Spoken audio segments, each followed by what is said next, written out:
السلام عليكم حبيباتي، نتمنىكم تكونوا بخير وعلى خير وفي احسن الاحوال.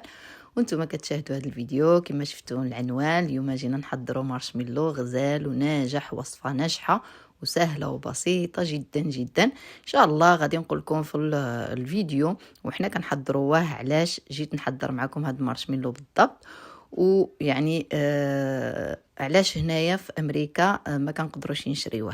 نقولوا المقادير وطريقه التحضير.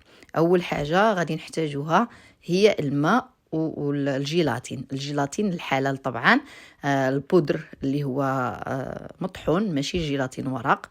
فغادي نجيبو 2 معالق ديال الجيلاتين او ما يعادل 28 غرام مع 80 ملي ديال الماء. ركزوا لي على المقادير، غادي نخليهم لكم مضبوطه في صندوق الوصف، لان هذه الوصفه ناجحه جدا كما قلت لكم، لكن مع ضبط المقادير.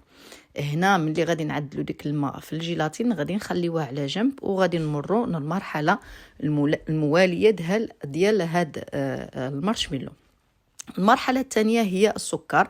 كنجيبوا 250 غرام سكر، كنعدلوه في واحد المقله او الكاسرونه اللي غادي تطيب فوق البوطه. كنضيفوا له 65 ملي ديال الماء العادي، وكنضيفوا له 125 غرام ديال الجليكوز.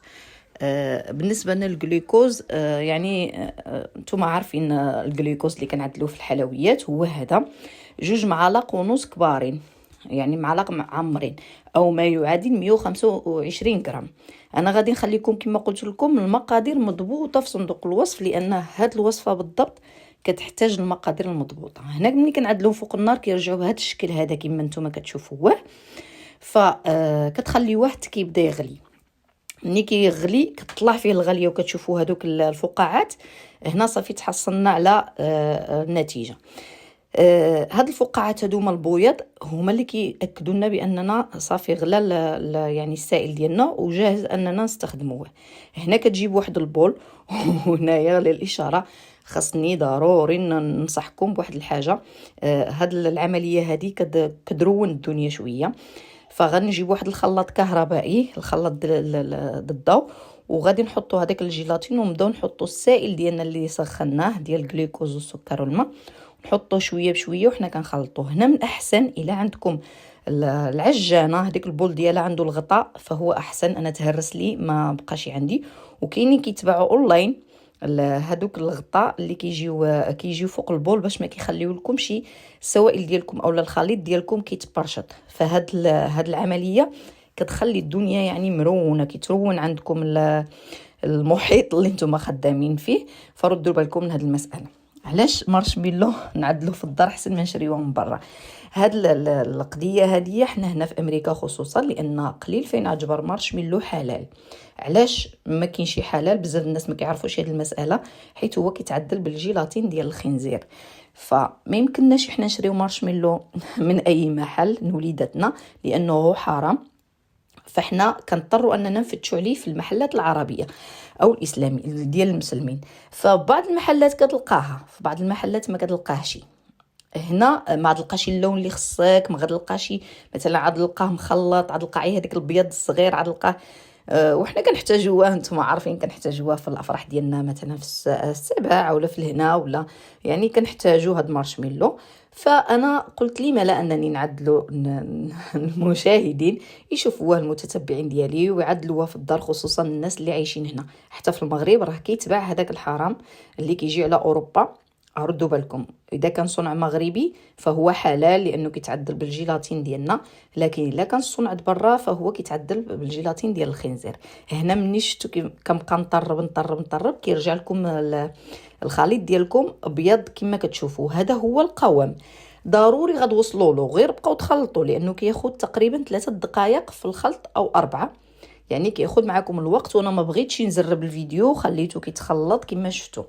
هنا جيب واحد الطاوه، اي طاوه كنتو غتعدلوا فيها هذا المارشميلو، عملوا له السلوفان ودهنوها بشويه الزيت ضروري، لانه شوفوا نتوما السائل كيف كيكون او الخليط كيف كيكون شويه لزج، فضروري شويه الزيت باش كتحصلوا على النتيجه.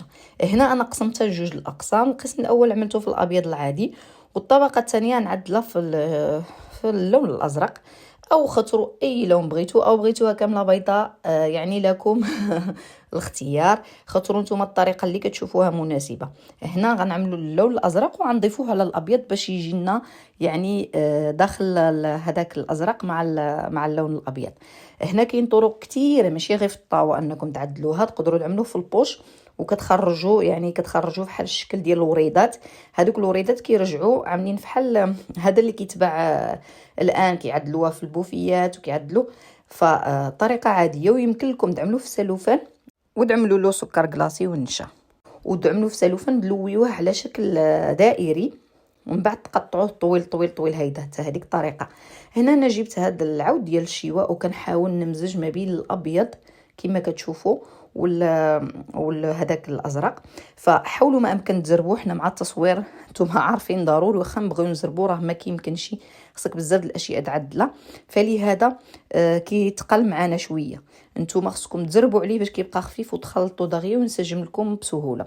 هنا انا غطيته بسلوفان وغنخليه في واحد الجهه منزل المده ديال 3 سوايع على الاقل، شحال ما خليتوه مزيان.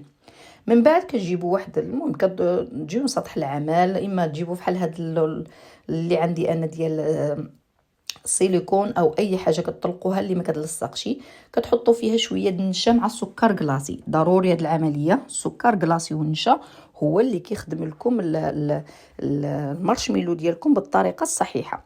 هنا من الفوق ضروري تحطوا له يعني نشا مخلط مع سكر كلاصي، باش كيف حل كيرجع فيه شويه ديال الغبار وما كيبقاش يلصق مع بعضيته، لانه هذاك السكر كيلصق بزاف. هنا صافي المرحله المواليه هي اننا نقطعوه. بالنسبه لتقطيع كل واحد يعني حر يقطعوا بالطريقه اللي كيشوفها مناسبه.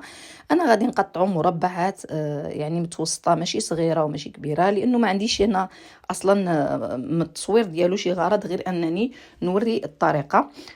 يعني تقطع ما كيبقاش شي حاجه اللي هي مهمه جدا. كل واحد كيقطعوا بالطريقه اللي هو خصو. كما قلت لكم هنا كنزول هذوك الحواف ولا الحواشي اللي المارشميلو اللي هما ماشي يعني ما جاوش معوطين. ومن بعد غادي نقطعوه كما قلت لكم، قطعوه كما بغيتو او عملوه كما بغيتو. يمكن لكم تقطعوه بهذوك الطوابع الصغيره ولا شي حاجه، حتى هي طريقه مزيانه. هنا كنجوزوا المرحله الاخيره، هي اننا بعد ما قطعناه ديك الجوانب كيكونوا حتى هما باقي ما فيهمش السكر والنشا، باقي كيلصقوا. كنحطهم في واحد الغربال وكنحط فيه شويه النشا والسكر كلاصي وكنبدا نخلطو في هكذا باش كنهبط هذاك الزوائد ديال السكر والنشا. والنتيجه كتكون عندنا كما كتشوفوا ناجحه 100%. واي حد يقدر يعدل هاد المارشميلو في الدار من غير ما اننا نشريوه من الزنقه بثلاثه ديال المكونات كما شفتوا. هاو جاهز معكم بالضبط كما هو، بنفس المذاق بنفس القوام بكل شيء. واختاروا له اللون اللي بغيتو، غير هو الالوان تكون سائله، ما تكونش هذيك الالوان يعني ديال الغبره ما كتصلحش.